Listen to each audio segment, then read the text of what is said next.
Merhaba sevgili ikizler.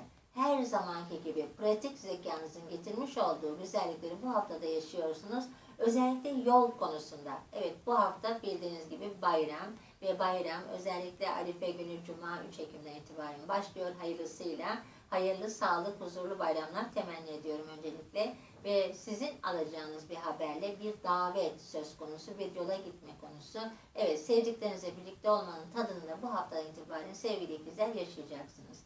Ve gönülleri boş olan ikizler ani bir karar vererek ciddi bir ilişkinin getirmiş olduğu yüzük takma konusunu yaşayabilirler. Evet, sürpriz günler başlıyor sevgili ikizler için de bu haftadan itibaren.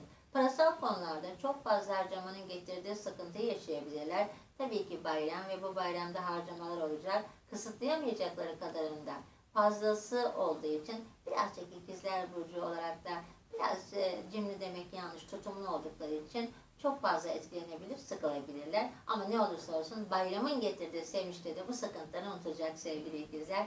Ve çok yakın bir zamanda bir araba ile ilgili kazasız belasız yeni bir araba ya da bir değişim konusunda da alacakları müjdeli bir haberle bu haftadan itibaren sevgili ikizleri güzellikler bekliyor maddesel konularda özellikle.